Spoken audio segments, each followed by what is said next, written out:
శ్రీ వేమూరి జగపతిరావు గారి మహనీయుల ముచ్చట 5వ భాగం 6వ భాగం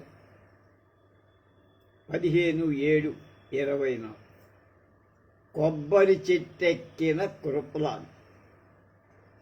కృపలానిని ఉయ్యూరు కాంగ్రెస్ సభల్లో లేబర్ కృపలాని వీళ్ళంతా రావటం మా ఉయ్యూరు మా ఇంటి వెనకాలే గొడ్డిదోడ వెనకాల పెద్ద కాలేజీ గ్రౌండ్ అక్కడ సభలు జరుగుతుంటాయి. ఆ సభలకు వచ్చినప్పుడు చూసినట్టు జ్ఞాపకం నాకు. ఆయనంటే కూడా ఎందుకో ఆయన జీవిత చరిత్ర చదివితే మహా గొప్పగా ఉండేది, మహనీయుడి కింద లెక్క. ఆయనంటే ఆరాధనా భావం కూడా. కృపలాని చదువుకునే రోజుల్లో చాలా దుందుడుకుగా అల్లరిగా ఉండేవాడు. తన తోటి విద్యార్థులకు దండాలు, బస్కీలు, కుస్తీల్లో వాళ్లతో పాటు పాల్గొనేవాడు. వాళ్ళని కూడా ఉత్సాహపరిచేవాడు.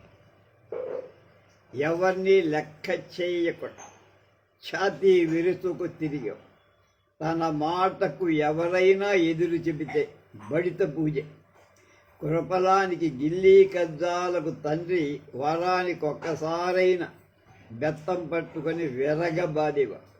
ఈ విధంగా అల్లరి పనులు చేసిన కృపలాని అంటారు వాళ్ళు. చదువుల్లో ప్రప్రథముడుగా ఉండే. పాఠశాలలో ఉపాధ్యాయుడు చెప్పింది వినటం తప్ప ఇంటి దగ్గర అక్షరం ముక్క చదివేవాడు. అయినా ఎప్పుడు ఫస్ట్ మార్కులతో ఫస్ట్. బస్తీమే సవా 1907వ సంవత్సరం నాటివాడు అప్పుడు సంగతి. అప్పుడు కృపలాని కరాచీలో బిఏ చదువుతున్నా.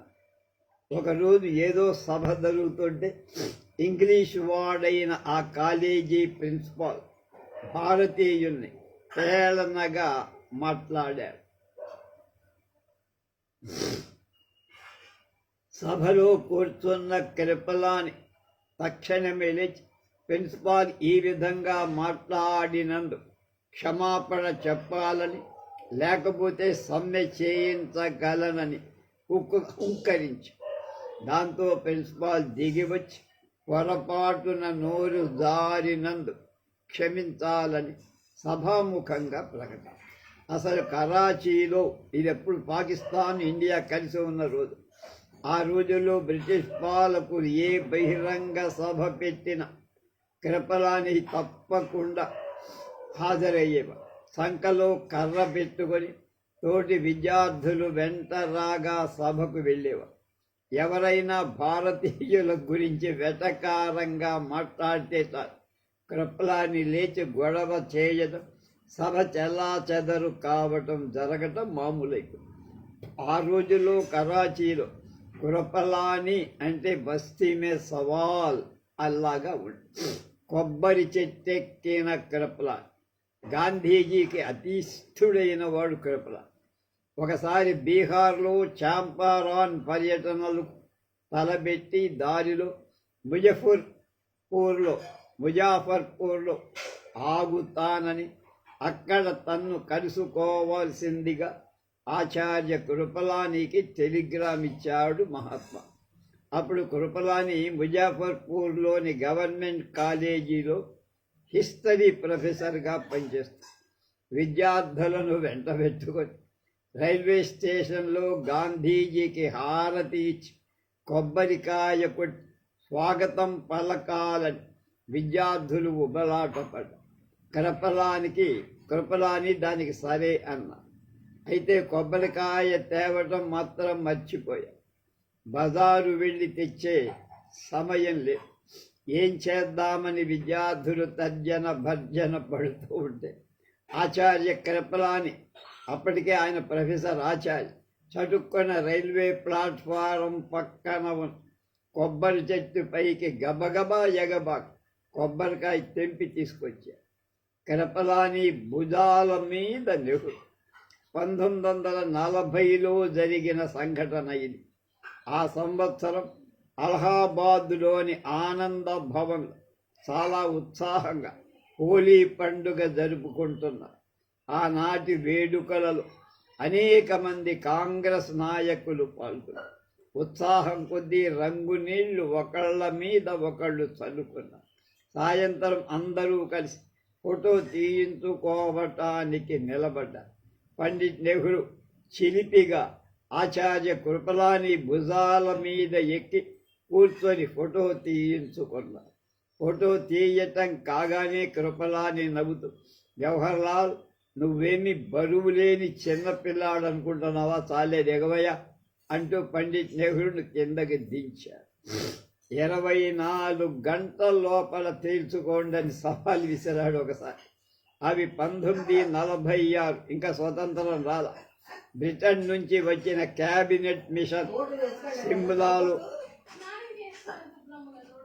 కాంగ్రెస్ ముస్లిం లీగ్ ప్రతినిధులకు భారతదేశ భవిష్యత్తు గురించి సంప్రదింపులు జరుపుతున్న రోజు.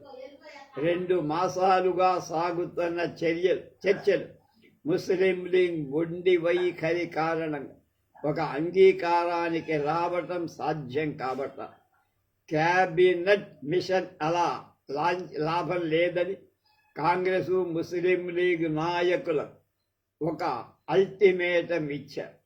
24 గంటల లోపల ఉభయులు ఒక అంగీకారానికి రాకపోతే తామే ఒక పరిష్కార మార్గం చూపిస్తారని, దానికి ఇద్దరూ కట్టుబడి ఉండాలని.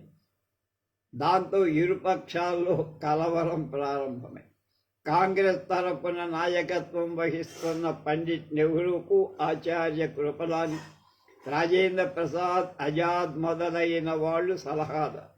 ముస్లిం లీగుకు మహమ్మద్ అలీ జిన్నా నాయకత్వం వహించి చివరి ప్రయత్నంగా పండిట్ నెహ్రూ కాంగ్రెస్ తరపున తమ ప్రతిపాదన ఆ రోజు ఉదయం 10-11 లోపల జిన్నాకు పంపటాన్ని, అదే రోజు మధ్యాహ్నం 2 గంటలకు పండిట్ నెహ్రూ జిన్నాలు కలుసుకొని సంప్రదింపులు జరిపి అల్టిమేటం కాలం ముగిసే ఆ రోజు సాయంత్రం 4 లోపల ఒక నిర్ణయానికి రావటానికి ఉభయ పార్టీలు అంగీకరించారు.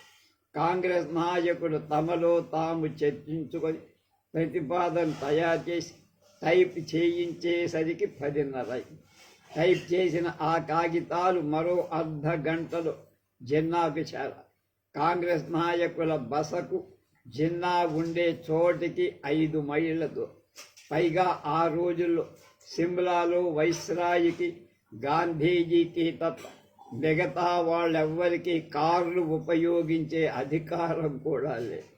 మిగతా వాళ్ళు గుర్రాల మీదను నడిచో ప్రయాణం చెయ్య. గుర్రమెక్కిన కృపల, మామూలుగా మన భాషలో, నాటు భాషలో వాడు గుర్రం ఎక్కాడంటే మందు కొట్టాడని అర్థం. టైం చూసుకున్న పండిట్ నెహ్రూ హడావిడిగా కాంగ్రెస్ నాయకుల సలహాదారుగా పనిచేస్తున్న దీనానాథ్ అనే వ్యక్తి కోసం కేకలు పిచ్చాడు. ఎక్కడున్నాడు? ఆ కాగితాలు ఆయన ద్వారా పంపడు. ఆ సమయానికి అతడు సరుకుల కోసం బజారు. పండిట్జీ కోపం తారాస్థాయికి వచ్చి అర్ధ గంటలో ఆ కాగితాలు జిన్నాకు పంపడం ఎలాగో తోచక పండిట్ నానా హడావిడి చేస్తున్నాడు, జుట్టు పీక్కుంటున్నాడు, అరుస్తున్నాడు, కేకలేస్తున్నాడు. ఆచార్య కృపలాని తాపీగా, కంగారు పడక్కర్లేదు పండిట్, దీనానాథ్ ఉపయోగించే గుర్రం ఇక్కడే ఉంది, నేను ఆ గుర్రం మీద వెళ్ళి జిన్నాకు కాగితాలు ఇచ్చేస్తా అనేటప్పటికీ ఆశ్చర్యంగా కాంగ్రెస్ నాయకులంతా వింతగా ఆయన వైపు చూసి, ఎందుకంటే ఆచార్య కృపలానికి ఏనాడు గుర్రం ఎక్కిన అలవాటు లేదు. ఆ గుర్రం ఆయన ఎక్కడ పడేస్తుందో అని అందరికంగా ఎప్పుడూ పంచెకట్టు అలవాటున్న కృపలాని గుర్రపు స్వారీలో పంచ ఎటుదటు పోతుందనే ఉద్దేశంతో పంచ విప్పేసి దీనానాథ్ ఉపయోగించే పైజమా ఒకటి తొడుక్కొని గుర్రాన్ని అధిరోహించి జిన్నాకు అనుకున్న టైం లోపల కాగితాలు అందజేసి క్షేమంగా తిరిగి వచ్చారు ఆచార్య కృపలాని. గ్రంథ చౌర్యం చేసిన ప్రధాని విన్స్టన్ చర్చిల్, అంటే కాపీ కొట్ట, రెండవ ప్రపంచ యుద్ధ కాలంలో బ్రిటిష్ ప్రధానిగా పనిచేసిన సర్ విన్స్టన్ చర్చిల్ సుప్రసిద్ధ రాజనీతిజ్ఞుడు, అంటే స్టేట్స్మన్, పరిపాలనా దక్షుడు, ప్రసిద్ధ రచయిత. 1953లో ఆయనకు సాహిత్యంలో నోబెల్ బహుమతి వచ్చింది. సందర్భోచితంగా ఖచ్చితమైన మాట వాడటంలో ఆయనకు గొప్ప పేరు. కొత్త మాటలు వాడటంలో కూడా చర్చిల్ మంచి పేరు పొంది. కానీ ఆ విషయంలో ఆయన గ్రంథ చౌర్యానికి పాల్పడ్డాడని కొందరంటారు. మామూలు ఉదాహరణకు రష్యాను ఉద్దేశించి ఐరన్ కర్టన్ అనే మాటను ఆయన వాడారు. ఆ మాటను ఆయనే సృష్టించాడు అని అందరూ అనుకోడు. కానీ ఆ మాటను రూపొందించింది ఆయన. ఐరన్ కర్టెన్ అనే మాటను మొదటిసారిగా 1920లో ఎథర్ స్నోడెన్ అనే రచయిత త్రూ బోల్షివిక్ రష్యా అనే పుస్తకంలో వాడారు. అలాగే 1940లో చర్చిల్ ప్రధానైనప్పుడు బ్రిటిష్ పార్లమెంటులో ఆయన చేసిన మొదటి ప్రసంగంలో గొప్పగా వాడిన పదజాలం blood, toil, sweat and tears అవి ఆయన సొంతం కాదు. బైరన్ కవి పద్య సంపుటి ది ఏజ్ ఆఫ్ బ్రాంజ్ నుంచి ఆయన తీసుకున్నాడు. అలా తీసుకోవడంలో తప్పేం లేదు. అది గ్రంథ చౌర్యం దాకా వెళ్ళక్కల. కరడు కట్టిన మితవాది చర్చిల్ కరడు కట్టిన మితవాది. స్త్రీలు రాజకీయాల్లో పాల్గొనటం ఆయనకు నచ్చేదిగా. బ్రిటిష్ కామన్స్ సభలో మొదటిసారిగా అడుగు పెట్టిన ఒకే ఒక స్త్రీ యాస్థర్ అనే ఆమె గురించి చర్చిల్ తన సన్నిహితులతో ఈవిడ నా బాత్రూంలోకి దూసుకు వచ్చింది కదా అనేవాడు వ్యంగ్యంగా. భారతదేశానికి స్వతంత్రం రాకము చర్చిల్కు పండిత్ నెహ్రూ పట్ల చాలా చులకన భావం ఉండేది. డల్ బాస్టర్ 1947 మార్చిలో బ్రిటిష్ పార్లమెంట్లో మాట్లాడుతూ నెహ్రూ నాయకత్వంలో భారత ప్రభుత్వం పూర్తిగా విఫలమై తీరుతుంది, భారతదేశాన్ని పరిపాలించటానికి నెహ్రూ పూర్తిగా అనర్హుడు అని ప్రసంగించారు. కానీ కొన్ని సంవత్సరాల్లో ఆ అభిప్రాయం మార్చుకున్నారు. ఒకానొక బ్రిటిష్ ప్రముఖుడు నెహ్రూ గురించి హేళనగా మాట్లాడుతుంటే అతన్ని మందరించి చర్చిల్ నెహ్రూను మనం తక్కువగా అంచనా వేసి ఆయన భయాన్ని, ద్వేషాన్ని జయించిన గొప్ప వ్యక్తి, ఆసియా ఖండానికే ఆశాజ్యోతి కాగల మహనీయుడు అని పొగిడారు. ఆ తర్వాత చర్చిల్, నెహ్రూ మంచి మిత్రులయ్యారు. వారిద్దరి ఉమ్మడి శత్రువు ఆనాటి అమెరికా విదేశాంగ మంత్రి జాన్ ఫాస్టర్ డల్లస్. వాళ్ళిద్దరూ ఏకాంతంగా మాట్లాడుకునేటప్పుడు నెహ్రూ డల్లెస్ను డల్లెస్ అంటే చర్చిల్ మరీ మొదగగా ముద్దు లంజా కొడుకు అని డల్ బాస్టర్ అని తిట్టేవాడు. అది వాళ్ళ సరదా. 1వ తరగతికి పాఠం చెప్పిన విశ్వవిద్యాలయ vice chancellor doctor Zakir Husain, Gandhiji ప్రభావానికి లోనైన వాళ్ళంతా రాజకీయ నాయకులైతే శ్రీ జాకీర్ హుస్సేన్ మాత్రం విద్యావేత్తగా నిలిచిపోయారు. రాష్ట్రపతిగా ఎన్నుకోబడిన సందర్భంగా ప్రసంగిస్తూ డాక్టర్ జాకీర్ హుస్సేన్ తనను ఉపాధ్యాయుడిగానే వర్ణించుకున్నారు. ఇది అధ్యాపకుడికి జరిగిన సన్మానంగా ఆయన చెప్పుకున్నారు.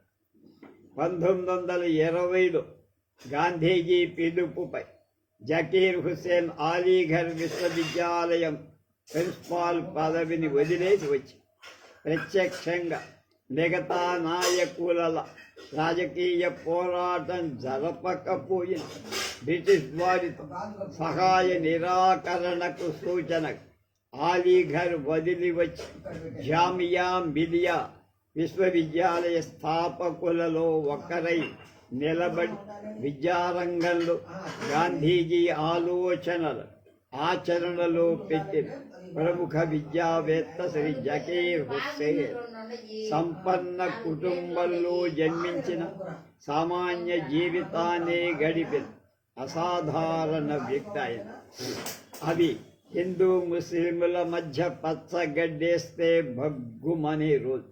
దేశమంతటా మత విద్వేషాలు ముమ్మరంగా అలముకున్నటువంటి సమయం. ఎక్కడ చూసినా మత కలహాలు. ఆ సమయంలో డాక్టర్ జకీర్ హుస్సేన్ పెంచి పోషించిన జామియా మిలియా రజతోత్సవాలు జరిగే 25 ఏళ్ల పండగ. ఆ సందర్భంలో జకీర్ హుస్సేన్ కాంగ్రెస్ ముస్లిం లీగ్ నాయకుల ఒకే వేదిక పైన కూర్చోబెట్టడం అపూర్వమైన విశేషం. కాంగ్రెస్ నాయకులైన జవహర్లాల్ నెహ్రూ, రాజగోపాలాచారి, అబుల్ కలాం ఆజాద్, ముస్లిం లీగ్ నాయకులైన జిన్నా, లియాఖత్ అలీ ఖాన్ మొదలైన వారు ఆ రజతోత్సవాలకు వచ్చి జామియా మిలియాకు తమ శుభాకాంక్షలు తెలియజేసి, ఈ సందర్భంలో కాంగ్రెస్ ముస్లిం లీగ్ నాయకులను ఉద్దేశించి డాక్టర్ జకీర్ హుస్సేన్ ఇలా మాట్లాడారు. ఉదాత్తమైన భారతావనిలో అగ్ని జ్వాలలు లేచాయి.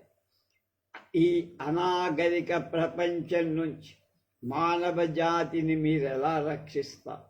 ఓ రాజకీయ దురంధరులారా, దేవుడి కోసమైనా మీరొక రాజధోరణికి రండి. ఒక చోట సమావేశం కండి. ఈ విద్వేషాన్ని చల్లార్చండి. దీనికంతటికీ ఎవరు కారణం అని ప్రశ్నించే సమయం కాదు. ఒకళ్ళ మీద ఒకడు నెట్టుకోవద్దు. విద్వేషాన్ని పెచ్చు పెరిగిపోతోంది విద్వేష అగ్ని. దయచేసి దాన్ని ఆర్పే ప్రయత్నం చెయ్యండి. భగవంతుడి కోసమైనా మీరు ఆ ప్రయత్నం చేయండి. ఈ దేశంలో నాగరిక జీవితమే పునాదులతో ధ్వంసమయ్యే ప్రమాదం ఉంది. దాన్ని నివారించండి అనుకోరు. దీన్ని బట్టే మనం అర్థం చేసుకోవాలి. జకీర్ హుస్సేన్ హిందూ ముస్లిం విద్వేషాగ్ని వల్ల ఎంత తల్లడిల్లిపోయారు. ఆయన హృదయం ఎంత క్షోభించిపోయి. ఆనాటి ఆయన మాట ఎన్నటికీ మరుపు రాదు. రాజకీయవేత్తల అనుకునేవాడు అందరూ అన్ని వేళల గుర్తుంచుకోదగిన మాట. జామియా మిలియా ఇస్లామియా జాతీయ ముస్లిం విశ్వవిద్యాలయం, దాని పేరు ఇంగ్లీష్ మామూలుగా చరిత్రే జకీర్ హుస్సేన్ చరిత్ర. తన శక్తి సామర్థ్యాలన్నిటినీ ఆ విశ్వవిద్యాలయం అభివృద్ధికే ఆయన ఖర్చు చేశారు. గాంధీజీ ఆశీస్సుల 1920లో ప్రారంభించబడిన ఈ విశ్వవిద్యాలయం ముస్లిం విద్యార్థులను బాధ్యతాయుత భారతీయ పౌరులు తయారు చేయట, ఇస్లామిక్ ఆలోచన ధోరణి భారతీయ సంస్కృతిలో సమన్వయపరచడానికి ఒకానొక ప్రసిద్ధ చరిత్రకారుడు ఈ జామియా మిలియా మరి ఇతర ఇస్లామిక్ సంస్థల కన్నా గాంధీజీ ఉద్యమం చాలా దగ్గరగా ఉందని వ్రాసి. కాంగ్రెస్ అధ్యక్షుడు శ్రీనివాస అయ్యంగార్ ఈ విశ్వవిద్యాలయం గురించి మాట్లాడుతూ మిగతా జాతీయ సంస్థలన్నీ జీవరహితంగా ప్రాణం లేనివిగా ఉంటే ఈ జామియా నవజీవంతో జీవనంతో తొణికిసలాడుతోందని అన్నారు. దాదాపు 25 సంవత్సరాలు జకీర్ హుస్సేన్ జామియా మిలియా ఉపాధ్యక్షులుగా వ్యవహరించి, ఒక్క ఉపాధ్యక్షులన్న మాటేమిటి, జామియా మిలియా తన సర్వస్వంగా భావించి జామియా 10 కాలాల పాటు వర్ధిల్లగలిగింది అంటే అంటే 100 ఏళ్ళు అయిపోయింది. కారణం జాకీర్ హుస్సేన్ పట్టుదల, ఓర్పు మాత్రమే కారణం. లేకపోతే ఏనాడు మత సంఘర్షణలతో అది మూతపడిపోయి. డాక్టర్ జాకీర్ హుస్సేన్ తన సన్నిహితుల అయిన కొద్ది మంది సహచరులతో జామియా మిలియా కోసం అహోరాత్రాలు కష్టి తన సర్వస్వాన్ని దానికే ఖర్చు చేసి ఒకసారి జామియా మిలియా ఇచ్చే కొద్దిపాటి జీతానికి ఏ ఉపాధ్యాయుడు దొరక్కపోతే జాకీర్ హుస్సేన్ స్వయంగా 1వ తరగతి పాఠాలు కూడా బోధించటం ప్రారంభించారు. అధ్యాపకుడిగా, ఉపాధ్యాయుడిగా ఆయన తీసుకున్న జీతం 95 రూపాయలు మొత్తం. ప్రఖ్యాత ప్రొఫెసర్ W.C. స్మిత్ జామియాన్ అత్యుత్తమ విశ్వవిద్యాలయంగా, దాని వైస్ ఛాన్సలర్ ఉపాధ్యక్షులు జాకీర్ హుస్సేన్ ప్రథమ శ్రేణి విద్యావేత్తగా అభివర్ణించారు. కేంద్ర మంత్రి పదవికి నిరాకరణ. 1946లో తాత్కాలిక ప్రభుత్వం ఏర్పరచే సమయంలో కాంగ్రెస్ పార్టీ జకీర్ హుస్సేన్ మంత్రిమండలి సభ్యుడిగా చేర్చింది. కానీ ఈ వార్త జాకీర్ హుస్సేన్కి తెలియటంతో జవహర్లాల్ ఒక లేఖ రాస్తూ తన పేరు ఏకగ్రీవంగా ఆమోదిస్తే తప్ప తాను ప్రభుత్వంలో చేరటానికి ఇష్టపడను అని విస్పష్టంగా రాసి, విద్యావేత్తగా తాను పాక్షిక రాజకీయాలు అతీతంగా ఉండాలని ఆయన అభిప్రాయం. దేశ విభజన తర్వాత అప్పటి విద్యామంత్రి అబుల్ కలాం ఆజాద్ అలీఘర్ ముస్లిం యూనివర్సిటీ వైస్ ఛాన్సలర్గా వెళ్ళాలని జాకీర్ హుస్సేన్ను పలుమార్లు కోరారు. కానీ మతోన్మాదుల ఛాయల కింద పనిచేస్తారు ఆ విశ్వవిద్యాలయానికి వెళ్ళటానికి జాతీయవాది అయిన జాకీర్ హుస్సేన్కు ఏ మాత్రం ఇష్టంలా. కానీ చివరకు జవహర్లాల్ నెహ్రూ పట్టుదలపై వెళ్ళక తప్పల. అలీఘర్ విశ్వవిద్యాలయం ఎప్పుడూ పాక్షిక రాజకీయాలకు, చిల్లర తగాదాలకు ప్రసిద్ధి. డాక్టర్ జాకీర్ హుస్సేన్ వైస్ ఛాన్సలర్గా వెళ్ళేనాడు ఉపాధ్యాయుల్లో 2 వర్గాలు. ఒక వర్గం వారు 2వ వర్గం వారిని కమ్యూనిస్టులుగా వర్ణించేవారు. 2వ వాళ్ళు మొదటి వారిని ముస్లిం లీగ్ సానుభూతులుగా, పరులుగా చిత్రించేవారు. ఈ జాకీర్ హుస్సేన్ అక్కడికి వెళ్ళగానే కమ్యూనిస్టులు అనబడేవాడు ముస్లిం లీగ్ సానుభూతులను, పరులను తొలగించాలని, వాళ్ళని తొలగించాలని, బర్తరఫ్ చెయ్యాలని కమ్యూనిస్టు సానుభూతి పరులు 2 మహజర్లు సమర్. డాక్టర్ జాకీర్ హుస్సేన్ వ్యాఖ్యానించినట్టు ఈ 2 వర్గాల మొర ఆలకించినట్లయితే ఇక విశ్వవిద్యాలయంలో ఉపాధ్యాయుడు అనేవాడు ఉండేవాడు కాదు. ఒకసారి మన వాళ్ళు చెబుతుంటారు, నిలువు బొట్టు వాళ్ళు, అడ్డబొట్టు వాళ్ళు, అంటే వైష్ణవులు, శైవులు ఇద్దరు ఒకళ్ళ మీద ఒకళ్ళు కొట్టుకునేవాళ్ళు. వాళ్ళ ఇంటికి వీళ్ళు, వీళ్ళ ఇంటికి వాళ్ళు తగలబెట్టుకునేవాళ్ళు ఎక్కడైంది. ఒకసారి ఒక ఇంట్లో వాళ్ళిద్దరి మధ్య సామరస్యం కలిగించటానికి ఒక సమావేశం ఏర్పడింది. ఆ ఇంట్లో నిలువు దూలాలున్నాయి, అడ్డ దూలాలుంటాయిగా, అది పాత కొంపలు కనుక హిందువు అంటే వాళ్ళు శైవులు, నిలువుగా ఉన్నవి విష్ణుమూర్తి పంగనామాలని వాడు తగలబెట్టే, అడ్డంగా ఉన్నవి శైలువు యొక్క విభూతి రేఖలని వీళ్ళు తగలని మొత్తం ఇల్లంతా కూల్చారని సంఘటన సరదాగా చెబుతూ ఉంటారు. ఇది ఆనాటి అలీఘర్ విశ్వవిద్యాలయ పరిస్థితి. అలాంటి స్థితిలో జకీర్ హుస్సేన్ ఇరు వర్గాలకు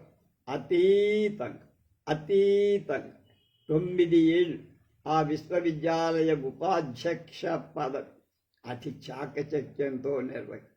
ఈ 9 ఏళ్లలో అలీఘర్ విశ్వవిద్యాలయం అంటే దేశ ప్రజలు ఒక విధమైన గౌరవ భావం. విశ్వవిద్యాలయం అనేక విధాల అభివృద్ధి చెందింది. కానీ మతోన్మాదులు ఒక పట్టాన జకీర్ హుస్సేన్ను వదిలిపెట్టలే. వారు చేసే కుతంత్రాలు చేస్తూనే ఉన్నారు. దానితో జకీర్ హుస్సేన్ విసిగిపోయి రాజీనామా చేసి బేసిక్ విద్యా ప్రణాళిక మనం బీఈడీలో మేము చదువుకున్న మిగతా వాళ్ళ సంగతి బేసిక్ ఎడ్యుకేషన్ ఉండేది. దాని పుస్తకం రాసిన వారు జకీర్ హుస్సేన్. అది ఒక జెండా వ్యవస్థలాగా ఉండేది అప్పుడు. రాట్నం వళకటం, నూలు తీయటం, ఏకులు తీయటం ఇవన్నీ అందులో భాగాలు అన్నమాట. గాంధీజీ ఆశించిన బేసిక్ విద్యా ప్రణాళిక తయారు చేయటానికి గాంధీజీ స్వయంగా డాక్టర్ జకీర్ హుస్సేన్ నియమించటం బట్టి ఆయన పట్ల గాంధీజీకి ఎంతటి ఉన్నత అభిప్రాయం ఉందో మనకు తెలుసు. ఆ బేసిక్ ఎడ్యుకేషన్ మేము రాజమండ్రి ట్రైనింగ్ కాలేజీలో ఉండగా ఒక ఆయన పేరు మర్చిపోయాను. ఆయన చాలా చక్కగా చెప్పారు. ఆ హాఫ్ ఇయర్లీ పరీక్షలో ఏవో వస్తే నాకు ఫస్ట్ మార్క్ వచ్చింది ఆ బేసిక్ ఎడ్యుకేషన్. ఆయన నన్ను లేపి అందరితో ఎదురు పరిచయం చేసి నన్ను అభినందించారు. ఆయనే తర్వాత కృష్ణా జిల్లా గెజిటెడ్ ఆఫీసర్గా ఎడ్యుకేషన్ ఆఫీసర్ డివైఈఓగా వచ్చారు. పేరు జ్ఞాపకం రావు. ఈ ప్రణాళికను 1 మాసం రోజుల్లో తయారు చేసి ఇమ్మని గాంధీ కోరు. ఆ విధంగానే గాంధీజీ ఆదేశం మేరకు సరిగ్గా గాంధీజీ ఆదేశం మేరకు అంటే ఆర్డర్ మేరకు సరిగ్గా 1 రోజులు నిర్విరామంగా కృషి చేసి కేవలం 400 రూపాయల ఖర్చుతో ప్రణాళిక ప్రోగ్రాం తయారు చేసి గాంధీకి ఇచ్చారు. ఈ ప్రణాళిక గాంధీజీ మన్ననలు విశేషంగా ఆకర్షించింది. జర్మనీలో చదువుతున్న రోజులో స్కాండినేవియా దేశాలు చూసి రావటానికి ఆయన బయలుదేరారు. కానీ దారిలో తీసుకువెళ్ళిన డబ్బైపోయి. అప్పుడు డాక్టర్ జకీర్ హుస్సేన్ గాంధీజీ గురించి ఒక వ్యాసం రాసి స్వీడిష్ పత్రికకు ఆ వచ్చిన పారితోషికంతో మిగతా ప్రయాణం కొనసాగించి డాక్టర్ జకీర్ హుస్సేన్ ప్లేటో రిపబ్లిక్ను ఉర్దూలోకి అనువాదం చేసి గాంధీజీ గురించి జర్మన్ స్నేహితులతో కలిసి ఒక గ్రంథమే రాశారు. చిన్న పిల్లలకు పనికి వచ్చి చిన్న చిన్న కథలు రాయటానికి ఆయన బాగా ఇష్టపడేవారు. బాల సాహిత్యమే కలకాలం నిలిచి ఉండే సాహిత్యమని ఆయన అనేవారు. జామియాలో ఉపాధ్యక్షుడుగా ఉండేటప్పుడు చిన్నపిల్లల కోసం రెహనా అనే కలం పేరుతో కథలు రాసేవారు.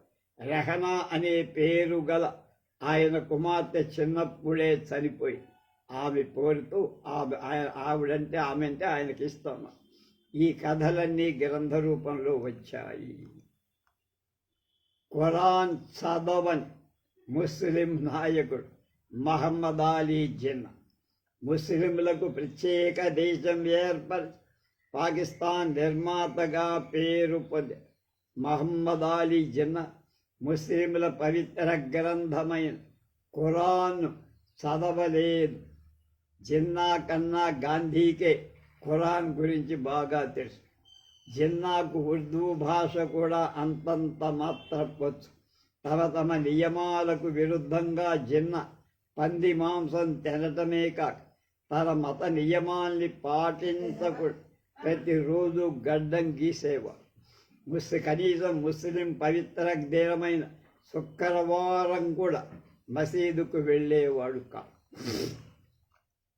ఆడంబరం, అట్టహాసం. జిన్నా అట్టహాసంగా ఆడంబరంగా జీవించేవాడు. ముస్లిం పాలకులు ఉన్న రాష్ట్రాలకు ఏనుగులు, గుర్రాలు, మంది మార్బలం ఊరేగింపుగా వెళ్ళేవారు. సామాన్య ప్రజలను చీదరించుకునేవారు. జిన్నా రోజు 4-5 సార్లు బట్టలు మార్చేవారు. ఖరీదైన లినెన్ సూట్లు ధరించేవారు. మాంసాహారం, ముఖ్యంగా చేపలు ఎక్కువగా తింటూ ఎప్పుడు ఖరీదైన మద్యమే తాగేవాడు. గాంధీ గారి దగ్గర కూడా సిగరెట్ తాగే దమ్మున్నవాడు వాడు.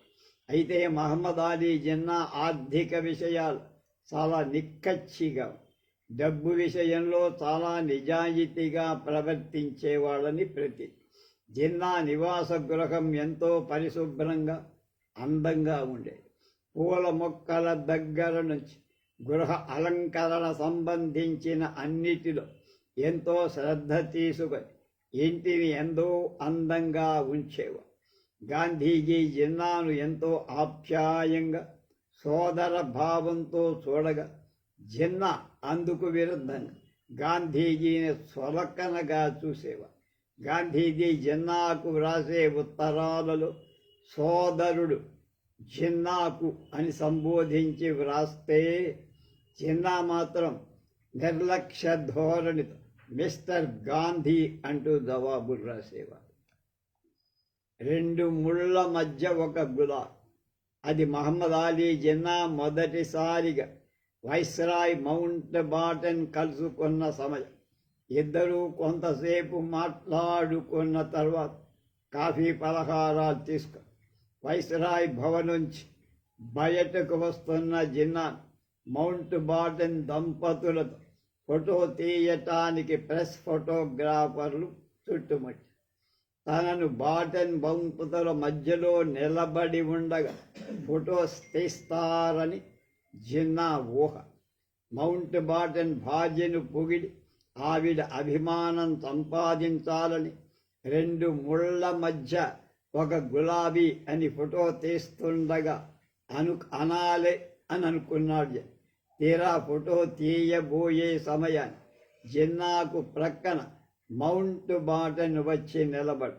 ఆయన భార్య జిన్నాకు మరొక వైపున నిలబడటంతో జిన్నా మధ్యలో ఉండిపోయి జిన్నా అంతవరకు మనస్సులో అనుకున్న మాట యాంత్రికంగా 2 ముళ్ళ మధ్య ఒక గులాబీ అనేసి చరుక్కున నాలుక కరచుకున్నాడట. గాంధీజీ హత్యకు గురైన వెంటనే తన సంతాప సందేశంలో హిందూ సమాజం సృష్టించిన అత్యున్నత వ్యక్తులలో ఒకరుగా గాంధీజీని వర్ణించి ఒక సన్నిహిత మిత్రుడు అదేమిటి గాంధీజీ దృక్పథం హిందూ సమాజానికే పరిమితం కాక ఇంకా విశాలమైంది కదా అని ప్రశ్నిస్తే లేదు ఆయన గొప్ప హిందువు మాత్రమే అన్నట్ట. దీన్ని బట్టి జిన్నాది ఎంత సంకుచిత స్వభావము ఊహించవచ్చు. స్పానిష్ పిల్ల చేత బ్లాక్మెయిల్ చేయబడిన వికే కృష్ణ మీనన్ మనకి భారతదేశానికి విదేశాంగ మంత్రి, రక్షణ మంత్రి కూడా. కేంద్ర మాజీ రక్షణ మంత్రి పండిట్ నెహ్రూకు సన్నిహితుడు, సహచరుడైన వికే కృష్ణ మీనన్ అసాధారణ మేధావి. దేశ ప్రయోజనాలు